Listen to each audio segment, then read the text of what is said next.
How compatible is the Austrian sound money theory with the digital cash outlook? Because they're different. The sound money thesis of the Austrians requires Bitcoin to just be what it is today, potentially, as long as the network continues to operate under the assumptions. The digital cash model is very different. It assumes that we have fungibility, it assumes that we have anonymity, it assumes that we have the tools to use Bitcoin in a way that is free from sort of the capture of the state, right? That was something that was very much a concern of the cypherpunks who Satoshi built on. So again, I think one of the things that I'm trying to assert through this model again is that we've leaned very, very heavily to this Austrian model. It seems that earlier we leaned heavily to this digital cash model. Again, look, you can say that Bitcoin users, we have the optionality to pick from these theories as we want. But right now, we're currently very much trending towards this Austrian model, right? And if that Austrian model is not correct, well, then we're going to have to evolve it back to something else, right? There needs to be some other way forward. What does not correct mean? Are you talking about the implications of what an Austrian model is? Because what you can do is you can very much say a large part of the world is defined by the economic policies of major nations. Sure. Yeah. Expanding money supply, the ability to print as needed.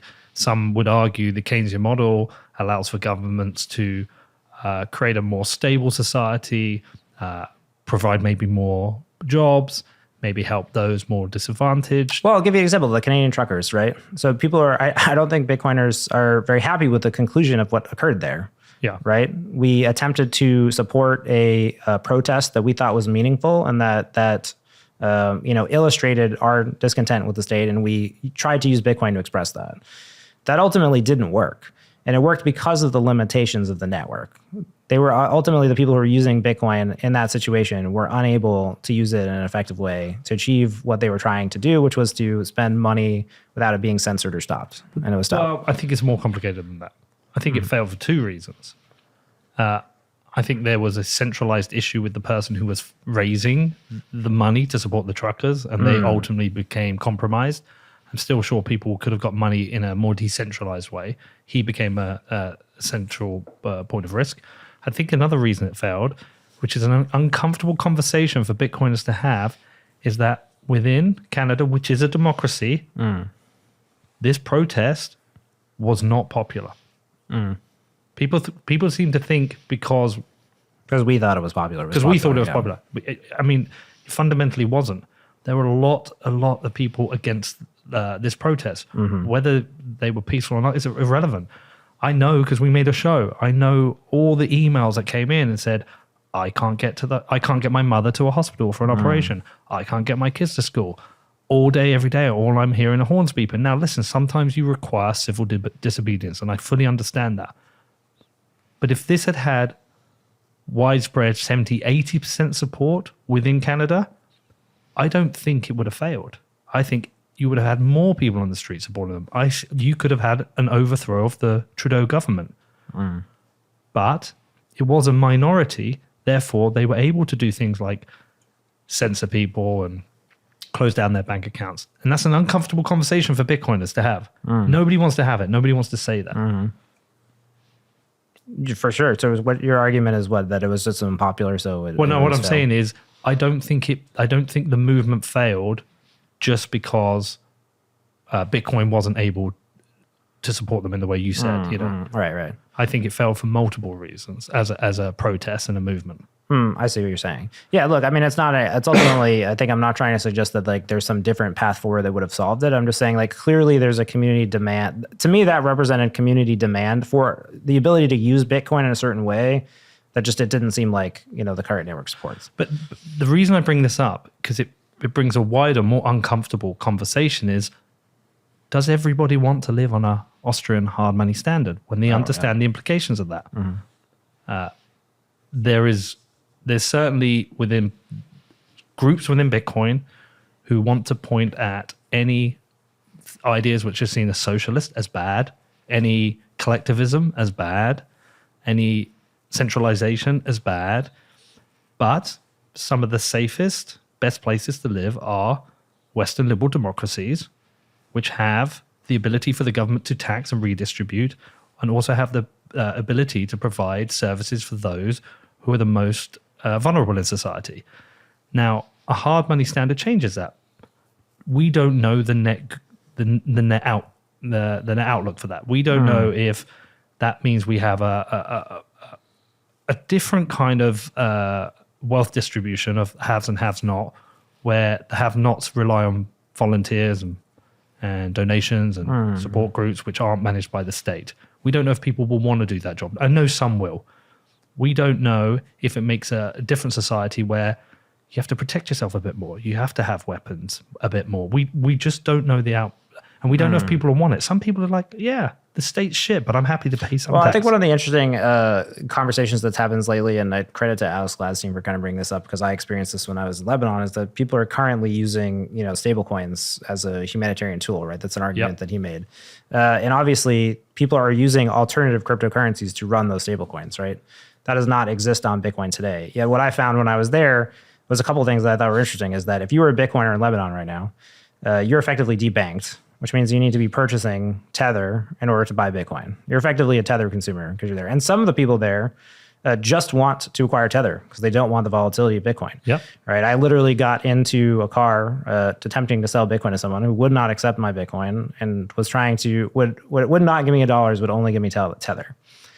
Right. And he had a very high knowledge of Tether. He understood that it could operate on Ethereum or Tron, and he asked me that question. Right. So clearly there's some utility to what you're talking about, right? Is this idea that, maybe Bitcoin isn't going to encompass everything. Maybe some of these things could be built on top of Bitcoin. Right now, they're not, but they're also seemingly integral to the Bitcoin economy, right? Because you're asking people to onboard to the Bitcoin system through some other means. And I think it's interesting, right, that we've to me, it would be very hard to advance that conversation today. It feels like a climate in which trying to have the conversation that you're having, right, in which we might envision a future of leveraging Bitcoin as a platform in order to build other types of currencies, maybe state currencies on top of it, maybe things that look like Tether. While that is advantageous for certain use cases, I think that would be a very difficult conversation to have in publicly today. I think a lot of people would be very against that conversation. They don't want that conversation, but there's a bigger reality to this, is that it was digital cash to begin with, and it has been adopted by the Austrians, the Austrian economists, who believe in this standard. There is a definite alignment between the Austrians and the Libertarians, but Bitcoin is now universal. Everyone's heard of it. Tesla has it on the balance sheet. We do have a country that's adopted it. It is in the public eye with every major story. Do we believe as Bitcoin expands that everybody coming into Bitcoin is going to suddenly become a libertarian? Or is it a case of we're going to have lefties come in, righties come in, moderates and centrists come in, and they're going to use Bitcoin or store Bitcoin or have it, but still want to live in a liberal Western democracy or in a democracy, and it's just an asset that sits alongside it? Again, these are things we don't know. But libertarianism it hasn't ever succeeded as we don't have a libertarian country. That's not to say it couldn't happen, but we don't have it, and it isn't a popular ideology for how to govern society. It is still a fringe idea. I'm not saying it's a bad idea for anyone listening. I'm just saying none of the libertarian political groups has ever really gained a huge amount of ground.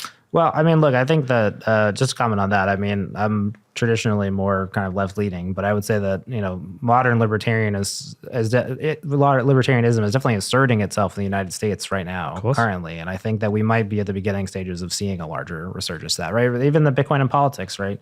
Bitcoin is becoming a lot bigger conversation in politics. But is it a form, because there are divergent camps in the libertarian community. There are those who do not believe in the state, and then there are those who believe that you have to have political parties. There is a libertarian party. Joe Jordan said, she'll be at Bitcoin 2022. Yeah, it was what Nick Carter said. He said one of the issues with most libertarians is that it can only work if it acquires political capital, but it's an ideology based on not acquiring political capital. I've always said, I think libertarians who have a platform for smaller government should be involved in politics. And then rather than focusing on the end game of no state, just focus on wins, which is smaller state. Better use of money, lower taxation, more freedoms. Why is that such a bad thing? Why does it have to be no government, self-sovereign, citadels and guns? Why can't it be just a better state?